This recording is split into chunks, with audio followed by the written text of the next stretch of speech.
임차인 임대인에게 수리 요구? 임차인 임대인에게 수리를 요구할 수 있는 경우는 다양한 상황에서 발생할 수 있습니다. 수리 요구는 보통 두 가지로 나뉘는데 필수적 수리와 일반적 수리로 구분할 수 있습니다. 각각의 수리에 대해 임차인이 요구할 수 있는 사항과 절차를 설명드리겠습니다. 하나, 필수적 수리. 필수적 수리는 임차인이 주거지나 상업적 공간을 사용할 수 있도록 하기 위한 수리입니다. 이는 임대인이 반드시 책임지고 해야 할 수리로 임차인이 거주하거나 사용하기에 불편함을 느낄 정도로 중요한 문제입니다. 주요 수리사항. 전기, 수도, 난방, 가스 등 필수적인 설비 고장, 건물 구조적 결함, 벽에 금이 가거나 지붕 누수 등, 화장실, 욕실, 주방 등의 설비 고장, 보안 문제, 도어 잠금 장치 고장 등, 배수 문제, 하수구 막힘, 배수로 고장 등, 임차인의 권리 및 요구사항. 임차인은 위와 같은 필수적 수리에 대해 임대인에게 수리를 요구할 수 있습니다. 수리가 이루어지지 않으면 임차인은 임대차 계약을 해지할 수 있는 권리가 있을 수 있습니다.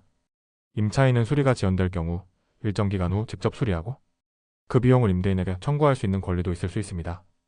둘, 일반적 수리. 일반적 수리는 필수적 수리보다는 상대적으로 덜 중요한 문제로 임차인의 생활에 불편을 줄 수 있지만 즉각적인 영향을 미치지는 않는 문제입니다. 예를 들어 벽에 작은 구멍이 나거나 문 손잡이가 느슨해졌을 때 발생하는 문제입니다. 주요 수리사항.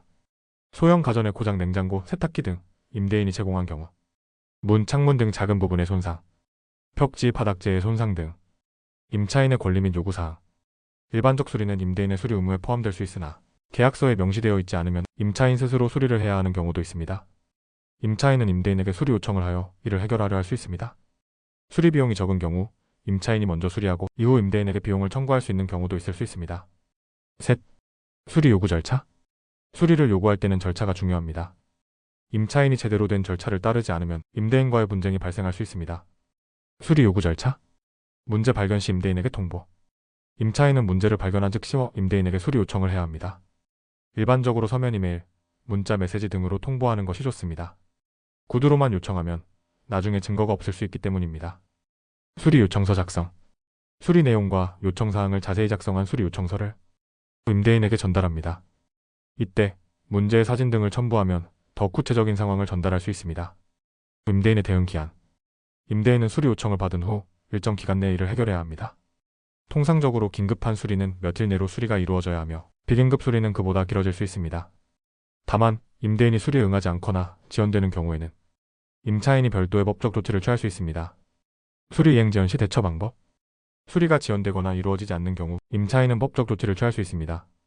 이는 임대차 계약 해지나 수리 비용을 임대인에게 청구하는 등의 방법으로 해결할 수 있습니다. 임차인은 주택임대차 보호법을 바탕으로 권리를 주장할 수 있습니다. 임차인 스스로 수리 후 비용 청구. 만약 임대인이 수리를 지체하거나 거부하는 경우 임차인이 직접 수리한 후 그 비용을 임대인에게 청구할 수 있습니다. 다만 임차인이 수리 전에 임대인에게 동의를 구해야 하며 동의 없이 수리한 비용을 청구할 경우 법적 분쟁이 발생할 수 있습니다. 넷, 수리 비용. 수리 비용은 수리의 종류와 상황에 따라 다릅니다. 일반적으로 필수적 수리의 경우 임대인이 책임지고 수리비를 부담해야 하며 임차인이 수리할 경우에도 임대인에게 청구할 수 있습니다. 반면 일반적 수리의 경우 임차인이 그 비용을 부담할 수 있습니다. 다만 계약서에 따라 수리 책임이 명시될 수 있기 때문에 계약서를 잘 살펴보는 것이 중요합니다. 임차인이 수리를 요구할 때는 법적 권리를 바탕으로 요구할 수 있으며 임대인이 이를 제대로 이행하지 않으면 법적 조치를 통해 해결할 수 있습니다. 따라서 임차인과 임대인 간의 원활한 소통과 계약서 내용이 매우 중요합니다. 구독, 좋아요 부탁드립니다.